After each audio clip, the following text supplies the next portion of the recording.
Hallo Junita. Hallo Lillian. En ons het 'n baie spesiale gas. Eers wil ek net vir julle sê waar is ons? Ons is op 'n boot in die middel van die see. Daar's geen lande of niks om ons op die oomblik nie. Ons is in die Mediterranean Oseaan. Ja. En ons moes al die pad hiernatoe gekom het om met 'n baie spesiale gas vandag te praat. So hierdie gas is eintlik alom bekend. Dis pastoor Raymond Lombard en baie van julle ken hom alreeds. Baie van julle het al sy boeke gelees. Ek weet in ons Bybelstudies het ons al baie van pastoor se bietjies behandel en dit. En dis absoluut 'n voorreg.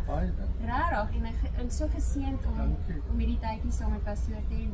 Baie dankie dat ons met pastoor bietjie kan gesels. Dis 'n voorreg om saam met julle te wees. Ja, welkom. Dankie. So ons het bietjie vragies gevra vir mense daar buite om vir pastoor Lombard te vra goedjies wat hulle nie lekker verstaan nie. Want natuurlik is hy 'n kenner in eskatologie. Hy het 44, jaar wat jy dit al doen. 46, jammer, 46 jaar wat pastoor Lombard, hy is 'n dokter en hy het 'n PhD in dit geswat. So ja, ons is baie bevoorreg om hom te hê. So julle vragies wat julle vir ons gestuur het, gaan ons nou vir hom vra. Okay. So ons eerste vragie is, gaan die millennium tydperk op aarde of in die hemel wees? Dis 'n interessante vraag want as die millennium in die hemel is van ewigheid tot ewigheid. So hoekom net 1000 jaar in die hemel uitsonder dan? Kan nie dit wees nie. As ons in die Bybel kyk in Jesaja 9 en in Jesaja 11, dan lees ons mos in Jesaja 9, kind is vir ons gebore, seun is vir ons gegee en die heerskappy is op sy skouers en hy sal sit op die troon van Dawid. So hier's my vraag. Was die troon van Dawid op aarde of in die hemel? As op die aarde. Ja. So dan moet die troon mos op die aarde wees. Ja. Want hy gaan mos sit op die troon van Dawid. Ja. So dan, en ek bedoel, en wie gaan dit wees? Die kind wat gebore is, hy word genoem ewige Vader, vredevors. So dit is Jesus. En hy gaan sit op wie se troon? Dawid se. En waar was Dawid se troon? In Jerusalem. In Jerusalem. Ja. So nou weet ons, hy kom sit op die troon in Jerusalem. Maar omdat julle nou vra oor die 1000 jaar, die 2 hoofstukke later in Jesaja 11 lees ons, hy sê, dan sal wy die wolf by die lam en die leeu by die bokkie. En 'n kind sal speel by die gat van 'n adder, 'n basilis, en sal geen skade aanrig nie. Omdat die Here die metabolisme van die diere gaan verander. So 'n leeu sal in 1000 jaar vrederyk strooi eet soos 'n os. So die 1000 jaar vrederyk is 'n letterlike regeringsskap van Jesus. Maar ek bedoel, hy is mos nou in die hemel. Ja. Hy regeer mos nou in die hemel. So ek bedoel, hy is al 2000 jaar terug. So wat het nou vir die 1000 jaar in die hemel geword? Ja. So die 1000 jaar het niks met die hemel te doen nie. Dit is 'n aardse politieke koninkryk waar Jesus met die volk Israel in die 1000 jaar op die aarde kom regeer. En dis 'n belofte in die Bybel. Op daai ene wil ek vra, want baie mense sal sê 'n dag is soos 1000 jaar en 1000 jaar soos 'n dag. Is dit fisies 1000 jaar? Ja, baie beslis, want die Bybel sê Satan word vir 1000 jaar gebind Ja. in die put. En ons lees van skaapnasies wat die 1000 jaar ingaan, want Jesaja 65 sê, my volk se dae sal weer wees soos die dae van bome wat 1000 jaar oud word. Ja. En so die Bybel in Jesaja 65 lig ons in. So Dis 'n werklike fisiese, ja, in Jesaja 65. Nou hier sit wat interessant is. Hoe oud het Methuselah geword? So 969 jaar. Adam 950. En so wat ek wil sê is, die Here gaan mos net weer dit laat terugkeer soos dit gewees het, Ja. toe die mens tussen 900 en 1000 jaar oud geword het. So daai woord wat jy nou nog sê wat mense sê, 1000 jaar is beheer soos 'n dag soos 1000 jaar. Dis maar soos in 2 Petrus 3 wat hy dit sê, maar dis om te sê van die konteks van daai woorde wat jy gesê het wat die mense sê, van 1000 jaar is beheer soos 'n dag. Maar God wat in die ewigheid lewe, vir hom is of 1000 jaar nou plaasvind of 'n dag plaasvind, dit vir hom is dit een en dieselfde ding. want hy leef in die ewigheidsfeer. Ja. Exactly. Ja. Maar vir ons wat op die aarde lewe, 1000 jaar is letterlik jare van 360 aan. Hoe ek dit weet ook, as Jesaja 65 sê dan ook, né? En Jesaja 66, so kom ek laaste 2 stukke gaan lees. Hy sê en op elke nuwe maand sal dit en dit gebeur. So ek bedoel in elke nuwe maand is elke 30 dae. Dis reg. So dis fisiese dae. Exactly. Ja. Exactly. So gaan die familie dan voortplant. My kinders sê altyd, maar as Jesus nou kom, maar ons moet ook nog trou, ons moet ook nog kinders hê. Sê hulle moet doodseker maak, hulle missie wegraping 1. 2, hulle deurleef die 7 jaar. That's a hard call, maar net 'n kwart van die aarde gaan dit maak en dan haal hulle die 1000 jaar vrede uit. Maar ek wil ook net sê, toe die Here my siel red, Lilian, 1978 Augustus maand, het ek tot bekering gekom. En die Here vir my sê ek moet nou gaan studeer teologie. En ek is like, Here, U maak seker 'n grap. Die wederkoms kan enige dag plaasvind. Ek gaan nie nog leer, ek gaan nou vir die mense preek. Dit was in 1978. Ek is nog steeds hier. So ek wil net sê vir jou kinders ontspan. Okay. Die Here het nog nie gekom, dit's okay. Julle sal julle beurt kry. Maar in daai 1000 jaar, sal die families nog kan voortplant. Dit gaan so wees, want die Bybel sê in dieselfde hoofstuk ook in Jesaja 65 sê hy, iemand wat sondig op 100 jaar, staan in die teks, word gereken as 'n kind. So in die 1000 jaar vrederyk word jy geag as 'n kind as jy 100 jaar oud is. Wow. Want as jy dink, wat is 100 jaar teen 980 of 1000 jaar? So letterlik, so hulle gaan vermenigvuldig, hulle gaan kinders hê, want hy sê dan 'n seun sal geag word 'n seun as hy 100 jaar oud is. Maar dit is nou vir hulle wat agtergebly het in die 7 jaar. Nie vir ons wat met die wegraping weggesê, want ons het verheerlikte liggame. Yes, heeltemal. So ons gaan nie kinders, dis nie vir die kerk nie. Ja, dis eintlik miskien beter om te sê in die lig van Matteus 25, het jy mos die boknasies en die skaapnasies, om te sê die skaapnasies is mos volk op die aarde wat nie Jode haters is nie. Hulle gaan nie oorlog maak teen Israel in die 7 jaar voetverdrukking. Daai volkere van die aarde sal die voorreg hê, die wat dit deurleef het, die verskrikking van die 7 jaar. Onthou net 'n kwart van die aarde gaan dit beleef. 3/4 sal sterf, maar die wat dit beleef sal dan as skaapnasies voortgaan in die 1000 jaar en dan kinders maak. En dan gaan die 1000 jaar uitspeel, want Jesus moet nog steeds kom sit op die troon van Dawid om te regeer. En moet dit nog steeds doen.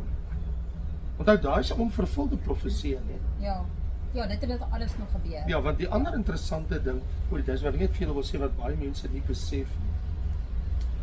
Hoeveel honderde profesieë is daar vandag? Ek kan hulle vir jou aanhaal, Jesaja 2, Jesaja 35, daar's baie wat sê die woord van die Here sal uitgaan en dit sal niemand sal vir sy broer sê die laaste ken die Here nie. Almal sal hom ken, want die woord van die Here sal vas staan soos die waters die seebodem oordek, sal die woord van die Here die hele aarde oordek. Daai goed het nog nooit gebeur nie. Al daai profesieë moet vervul word. So die 1000 jaar, as jy mooi dink, behalwe vir die 7 jaar groot verdrukking, is die 1000 jaar vrederyk die katalisator wat al daai onvervulde profesieë van die Bybel nou laat uitspeel, sodat die ewigheid weer kan aanbreek. Want onthou, die ewigheid kan nie aanbreek voordat alles wat God gesê het moet gebeur, tot 'n vervulling gebeur. Presies. So die 1000 jaar vrederyk skep daai tydperk dat al die profesieë vervul kan word. As jy dit begryp, dan kan jy nou verstaan. So baie dis maar dit nog nie gebeur en dit nog nie gebeur en dit maar dis hoekom daar is 7 jaar is. Byvoorbeeld, jy sal dit seker weet en jy dat jou die groot verdrukking wat net 7 jaar is, speel uit van Openbaring 6 tot Openbaring 19. En jy kan in jou Bybel van gekyk, waar begin Openbaring 6 na Openbaring 5? En wat gebeur na Openbaring 9 tot Openbaring 20? Maar daai tydperk van Openbaring 6 tot Openbaring 20 speel in eintlik hoofstuk 19, want 20 spoel oor. Al daai hoofstukke speel uit in 7 jaar. Sure, that's amazing. In 7 jaar. Al hy profesie, word in 7 jaar, dis die groot verdrukking. Dis die tydslot. Ja. Maar nou sê ons, maar okay, dis in die Nuwe Testament. Maar wat van al die Ou Testamentiese profesieë wat nog nie, nou daai 1000 jaar maak nou ruimte vir dit na die 7 jaar. So, dankie. Ek hoop die vraag is geantwoord. En dan is die Armageddon, die wederkoms wanneer gelowiges hom in die wolke ontmoet, is dieselfde. So, dan maar wat se kerkie is. As jy nou van die sekere kringe afkom, gereformeerde kringe, dan gaan jy dink, as net een algemene wederkoms. Ja. Maar as jy nou 'n bietjie ander lig gekry het, in Pinksterkringe, jy het nou by Bybelprofesie gekom, dan gaan jy 'n bietjie anders te dink. So hier is die antwoord. Die wederkoms van Jesus is 'n gegewe, want die Bybel praat van sy sigbare wederkoms in die Ou en Nuwe Testament. Ja. So dit is Ou en Nuwe Testament. Maar in die sendbriewe van Paulus lees ons dat daar gaan 'n wegvoering wees van die kerk van Jesus. En in 1 Tessalonisense 4 verduidelik hy dat die wat in Christus gesterf het, sal eers opstaan. Dis nie Ou Testamentiese mense nie. Maar net Nuwe Testamentiese mense kan in Christus sterf. Ou Testamentiese wil sê Jesus gehad. En dan sê en die wat in die lewe oorbly, sal die Here tegemoet gaan in die wolke en die lig. Nie op die aarde nie, want onthou vir die sigbare wederkoms kom Jesus ons met sy voete op die aarde staan. Maar daai koms is mos die slag van Armageddon. Dis reg. Dit gaan 'n oorlog afgee. Die bloed gaan vloei en die boknasies gaan mos nou sterwe en die anti-kris is op die aarde. So op die vraag is Armageddon en die wederkoms, Armageddon en die wederkoms is dieselfde, maar die gelowiges het nie 'n rol daar te speel nie, want dit is Jesus wat kom met sy engelmagte, Openbaring 19, om te kom veg teen die anti-kris en die miljoene, miljoene boknasies van Noord-Afrika, Suid-Europa, die Midde-Ooste, selfs sover as Rusland, Turkye en selfs Indië, China, al daai lande is betrokke. En dit is eers na die 7 jaar wat ons in die hemel was, wat ons die bruiloffees gehad het, wat Jesus terugkom aarde toe, dit is wanneer die Armageddon is. So as jy sê dat in die 7 jaar groot verdrukking, iewers in daai 7 jaar gaan die regterstoel van Christus plaasvind, die plek van beloning, want iewers moet ons almal mos rekenskap gee van ons lewe. Nie om gered te word. Nee. Daar's 'n groot verskil, wat onthou, ons as kinders van die Here, ons moet ook verantwoording doen van ons lewe, nie van ons sonde nie. Dank God daarvoor. Jy moet gesê het amen. Want sonde is vergewe. Maar die skoon gewas. Want onthou die regterstoel is mos eintlik wat die Bybel noem die bema, wat eintlik beteken plek van beloning. Nee. Dit gaan ons soos krone kry. Yes. So dit gebeur mos in die 7 jaar. Dis reg. Terwyl ons in die hemel is. En dan die wêreld gaan ons nou aan in die aarde, maar dan soos jy reg sê, dan kom Armageddon met Jesus se wederkoms. By die slag van sy voet op die berg van Olyfberg gaan sit. Heeltemal. En wanneer ons is in die hemel terwyl dit. En dit is wanneer die hek gaan oopgaan, daai hek wat toe is in Jerusalem, want niemand kan oor die oospoort gaan. Hy gaan deur daai poort stap. Net so. Dis hoekom hulle hom so geseël, want hulle sê hy moet daar deur gaan. En hoekom die interessante daar is. Ja, maar die interessante ding wat Lilian nou noem is, maar ons kom dan terug. So hier's die vraag. Omdat Openbaring 20 vers 1 tot 6 sê, en ons sal saam met hom as konings en priesters regeer uit 1000 jaar lang. Maar ook Openbaring 20 vers 4 wat sê, en ek het die martelare gesien wat opgestaan het uit die dood uit, wat in die 7 jaar gesterf het, wat nie die anti-kris se beeld aanbid het en die merk op hulle regterhand en voorhoof ontvang het. En dan sê hy hierdie woorde. Hy sê en hulle het geleef en as konings regeer die 1000 jaar lang. So hier is baie interessant. So dit beteken die martelare, mense wat in die 7 jaar sterf vir Jesus, wat nie loyaliteit teenoor die anti-kris wil pleit nie, maar loyaliteit teenoor Jesus pleit. Hulle gaan kom moet vir 1000 jaar gee, maar ons, wie van ons ook al krone kry, moet ook kom regeer. So dit is korrek om te sê, ons gaan hemel toe met die wegraping en baie van ons kom weer terug om vir die 1000 jaar te regeer. Maar nie, ons kom terug om te kom oorlog maak. Ja. Maar jy het nou iets gesê wat my nou tikkel, wat ek nie, daar wat jy gesê het van die mense wat opstaan, weet, as die wederkoms, weet, as die rapture kom. Yes. So dit is nie die mense in die Ou Testament, dit kan nie maar wees. waar is hulle? So hulle bly presies waar hulle nou is, in die hemel, in die paradys, soos Abraham. Hulle is in die hemel, in die paradys. Maar hier is die interessante ding. Want Daniël 12 verskyn die engel Michael aan Daniël. En hy sê vir Daniël, eers as die benoudheid van Jakob kom in die eindtyd, hy sê, baie wat in die stof van die aarde slaap sal ontwaak. So hier is ons vraag, want ons weet, Daniël en Dawid en Abraham en Isak en Jakob moet mos ook aarde toe kom om saam met Jesus hier te wees. Want daar is baie profeseë van Esegiel 33, 34 tot 37. Lees jy hoeveel keer, jy moet bietjie dit doen, gaan doen maar die toets, sal jy sien, hoeveel keer word daar gesê, hy sê, ek sal Dawid opwek uit die doodheid, en hy sal saam met my as 'n vors, as 'n koning regeer, sê die Here. Dis nou nie 1000 jaar vrede nie. So, wanneer staan Dawid dan uit die doodheid op? Want hy is nie deel van die kerk nie. So hier is die baie interessante ding.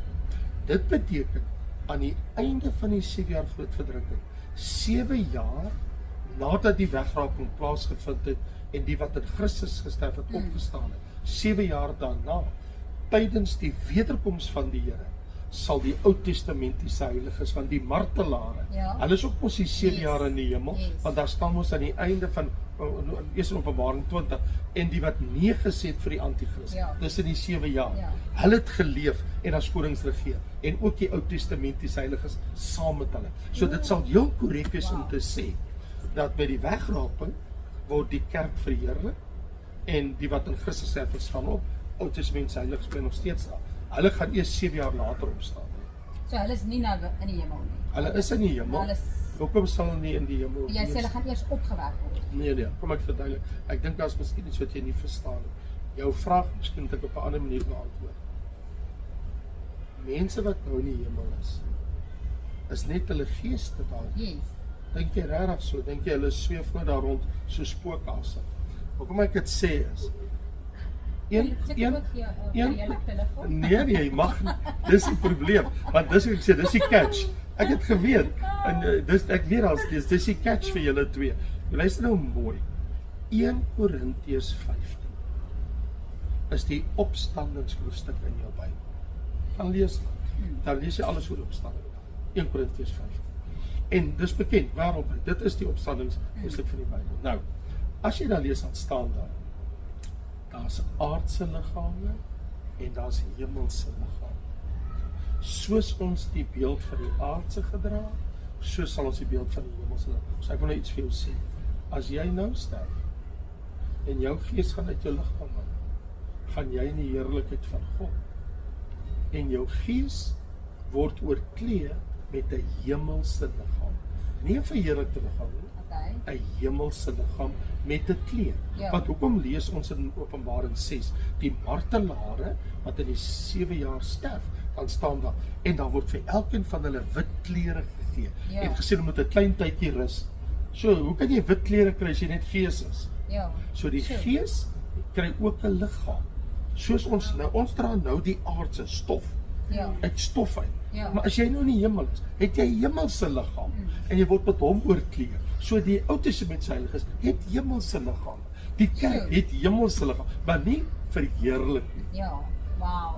Dankie vir daai, dit beantwoord. Ek sal nie so offerande opvat vir die ene. Okay, die volgende enetjie is die Gog en die Magog die finale oorlog wanneer Satan vir oulaas optrek teen die nuwe Jerusalem? Maar jy weet, by my onmiddellik as ek die vraag hoor, dan dink ek, praat julle van Gog en Magog van Openbaring 20, of praat jy van Gog en Magog Esegiel 38 en 39? Want eers as ek dit weet, kan ek 'n antwoord gee. Is daar 2 Gog en Magog? O ja, as jy jy mooi gaan lees, Esegiel 38 en 39 praat van Gog en Magog. Maar dis nie dieselfde as die Armageddon nie. Dit dit is juis. Armageddon en die laaste een is die Gog en Magog. Ek weet nie maar hoor nou. Of nie? Die slag van Armageddon, is die oorlog van Gog en Magog. Gaan vat nou bietjie. Want dit is daai lande wat optrek. Dis hulle. Ja. Maar okay, so kom ons sê dit net vir mekaar. Gaan as jy nou weer gaan lees met wat ek nou sê, dan lees jy van pes en verwoesting en haal en stortreën en alles wat gebeur met Gog wanneer jy kom teen my volk Israel vir hierdie vreeslike oorlog. So die Gog en Magog oorlog. Want eers in Jesaja 39 lees jy en die Here kom dan staan met sy voet op die olyfberg en dan gaan hy vrede bring op aarde. So dit is die oorlog voor die 1000 jaar vrede. Aan die ander woorde, dit is die oorlog van Armageddon. Ja. Maar dan 1000 jaar later, nadat Satan gebind is, lees ook Openbaring 19, Openbaring 20, hy sê, en die Gog en Magog het gekom, toe Satan losgelaat is uit die bodemlose put, dat hy vir 1000 jaar gebind was, dat hulle soos Gog en Magog oor die lengte en breedte uit al die uithoeke van die aarde gekom. So daai is 'n tweede Gog en Magog van mense wat teen Jesus kom onthou, die eerste Gog en Magog is teen Israel. Die tweede Gog en Magog is teen Jesus en teen almal wat in Jerusalem is. So daar's 'n groot verskil. Die eerste een is daai skrif wat sê en ek sal hulle met soos die stang van die perd sal ek hulle Jerusalem toe vat. Hy sal God self gaan hulle soen toe bring om vir die oorlog. Net so. So dis die eerste. Dit is die eerste een. Maar 1000 jaar later wanneer Satan, want dan gaan die 7 jaar eers uitspeel na daai Armageddon, dan gaan die Satan losgelaat word en onmiddellik bring hy die mense weer op stand tot Christus. Dis eintlik verskriklik as jy daaroor dink, né? Dat vir 1000 jaar was Satan op die aarde. Die oomblik toe hy nou vrygelaat is na 1000 jaar, het hy alweer die hele wêreld in opstand. Ja, ek weet dit gaan my verstand So wat het mense nie geleer nie? Ja, in 1000 jaar. In die 1000 jaar. En saam met Jesus gestap. Ek verstaan nie daai nie. Ja, so weet jy wat dit bewys? Dit bewys die sondige natuur van die mens kan nie verander al verander jy wêreldtoestande. Van nou na Christus wat nou in Jerusalem kom sit. Ons ry nou met 'n boot vat in Mediterrane See, okay? Op pad na Rome toe. Maar bietjie meer oos is Jerusalem. Ja. So as Jesus nou daar in Jerusalem sit, mense is nog steeds sonde van nature. So die 1000 jaar vrederyk sonder die duiwel verander nie die binnekant. As ek nie tot wedergeboorte kom, as ek nie by Jesus uitgekom het, as ek nie by hart vir die Here gee nie, is ek nog steeds 'n sondige wese. En daar kom die duiwel na 1000 jaar hardop almal agter hom. Ja, so. Dis mind-boggling, Maar daai wat jy nou gepraat het van die visstok en jy trek hulle nou na Jerusalem. Yes. Kan dit nou al wees met die oorlog wat ons sien in Irak nou? In Iran en Israel. So die vraag eintlik is ander woorde, dit wat ons sien van Esegiel 38, 39 van die Gog en Magog oorlog, is dit besig om nou plaas te vind. Ja, dis wat ek ook ek wonder wat daar gaan dit voor die wegraping 'n gedeelte en weet nie, So my antwoord eintlik is maar baie eenvoudig. Die antwoord is nee, dit kan nie wees nie. Dis voor die hand liggend tot moet nie so is. Want daar waar is die tempel in Jerusalem? Ja. En waar is die anti-kris wat in die tempel sit en voorgewens God? Maar die vrede ooreenkoms. So hier dit raak nou interessant. Dit gaan jy sien, dit raak nou, in ander woorde wat Lilian op gevra van wat jy nou sê, daai twee bring iets anders te in spel. Die vredesooreenkoms, die Abraham Accords. Ja.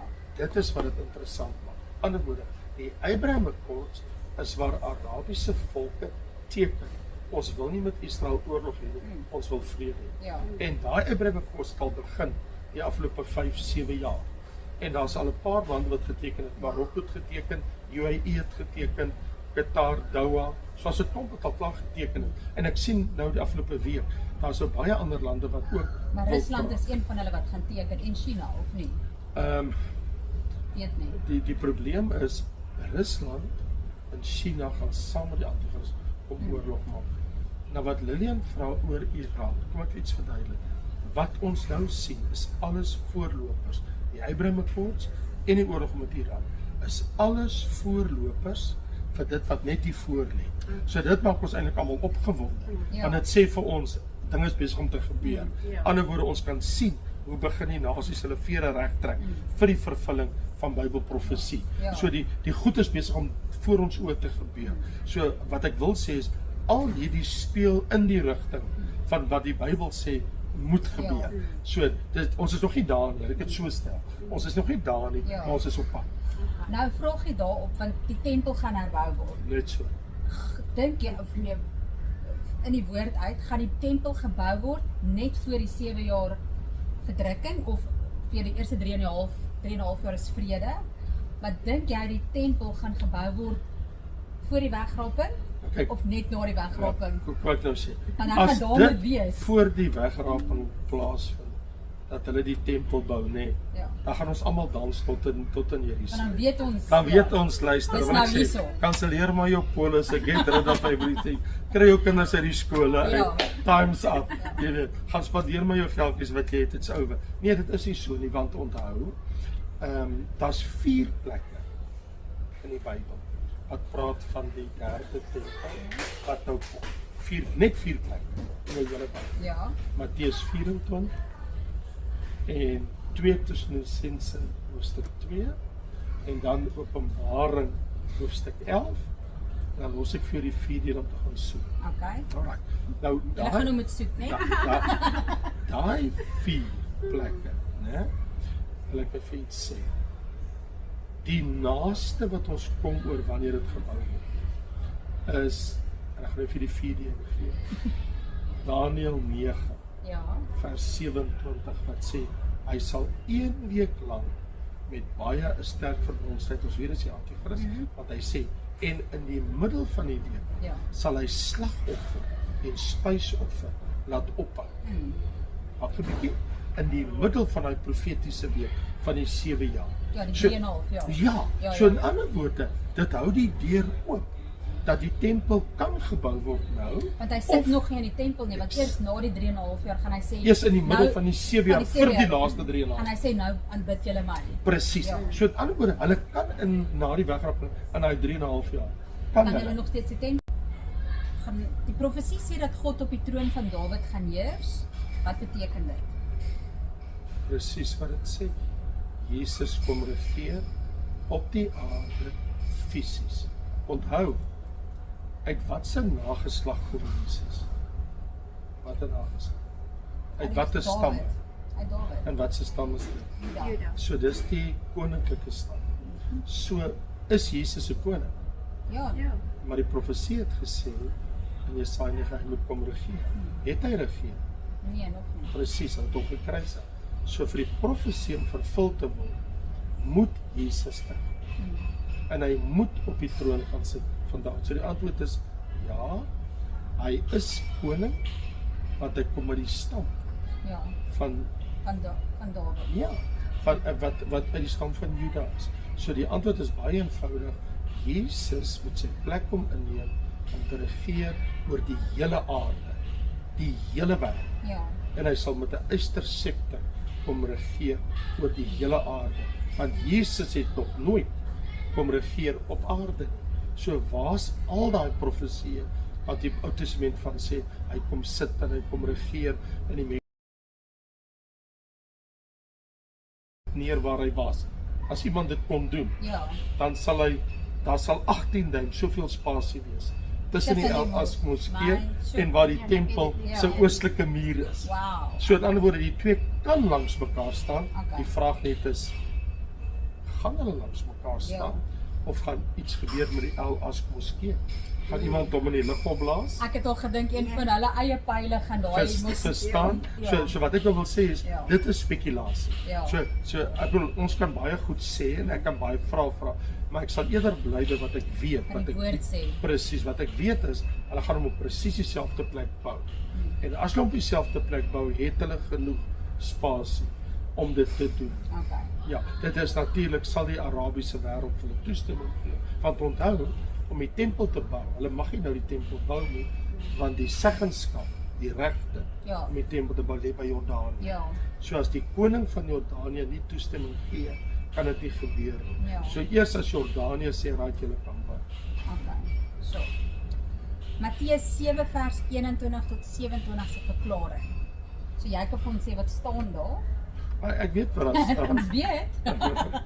ja, nee, ek sien die teks voor my, wat hy sê, en hulle sal sê, Here, wat ons sê in U naam profeteer, aan al die dinge gedaan sal ek, en dan sê die vers, en dan sal ek vir hulle sê, gaan weg van my julle werkers van ongeregtigheid, want ek het julle Nooit geken nie. daai woord nooit is baie belangrik. Want nooit beteken, Nooit. hierdie mense was nooit wedergebore. Maar hoe kan hulle dan die woonheid se naam uitgedryf het en hand op mense gelê het? So nooit gered was. Die Joodse Skefas se priesterseun sien ons in Handelinge het dit gedoen. En dis die naam van Jesus wat die demoon uitdryf en nie jy nie. Okay, ons laaste vraagie. So Adam en Eva was eerste gewees. God het hulle geskape. Waar kom al die mense vandaan? Kom almal van Adam en Eva af. Weet Kain en Abel was hulle twee seuns gewees. Kain het vir Abel doodgemaak, dan sê die woord, en Kain het sy vrou geken en hulle het kinders gehad. Waar kom sy vrou vandaan? Ja. Was dit sy sussie gewees? So, hier is 'n interessante ding dat Handelinge 17 sê God het in een bloed al die nasies van die aarde gemaak. So dit beteken hy het die een bloed van Adam. Interessante ding, 1 Korintiërs 15 sê die eerste mens Adam. So nou weet ons dit. Daar staan 1 Korintiërs 15. Die eerste mens Adam. Staan letterlik so. Ja. Ek het nou verbatim aangehaal uit 1 Korintiërs 15. So Adam was die eerste mens. Tweede mens was Eva. En God het haar uit die man gemaak. Toe het hulle twee seuns gehad wat ons eerste van hulle, Kain en Abel. Maar as jy nou Genesis 4 en 5 lees, dan staan daar. En Adam en Eva het baie seuns en dogters gehad. Okay. Letterlik, baie.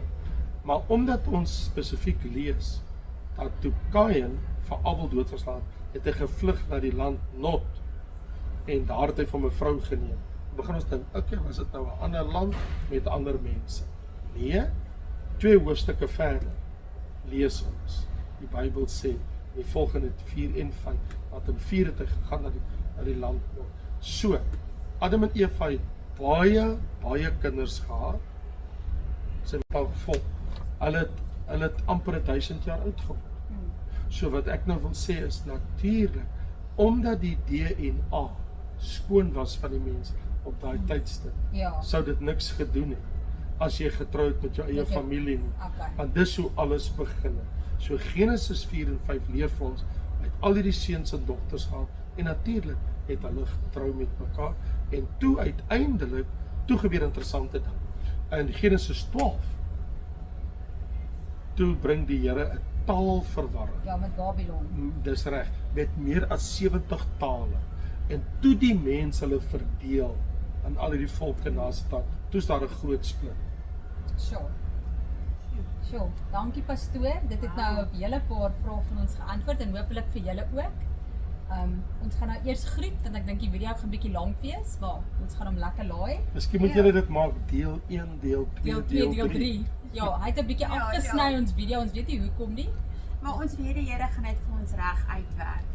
Julle gaan dit gaan sens maak, alles gaan sens. Alles gaan sens maak as daar iets vergeet is. Maar baie dankie dat jy jou tyd afgestaan het vir ons. Ons waardeer dit hier op die oseaan. Ja, baie dankie julle twee. Dankie, blessing. Gaan kyk op raymondlombard.com. Al pastoor Lombard se teachings in dit, en dit is van Daniël, van Romeine, van Openbaring. Dit is absoluut amazing. En die kinders dit gaan doen, gaan koop, hoeveel boeke het pastoor al? 15 geskryf. 15 boeke. Dan is daar so stel ek die 15de ene is nou in publikasie binnekort. Hy's klaar, ons wag net dat hy vrygestel word. En wat is die naam van daai nuwe boek? Mag ons weet? Ja, julle is die eerste mense wat dit hoor. Kan jy nie 1 minuut saam met my waak? Sjoe. Nie 1 uur. Ek het 7 minute gesê, kan julle nie 1 uur saam met my waak? As jy nou die Onse Vader gaan lees, rustig deurlees, is dit 36 sekondes. En mense het nie eers tyd om die Onse Vader op te sê nie. So my boek se titel is Kan jy nie 1 minuut saam met my wag? Sjoe, julle. Dis maar Julle gaan kry. baie dankie. Ja, En baie ja, dankie. ons sien julle weer terug in Suid-Afrika. Julle moet mooi bly. Lekker bly julle. Tata. Totsiens. Bye. Dankie, bye. En amper sê ek tot 'n volgende keer.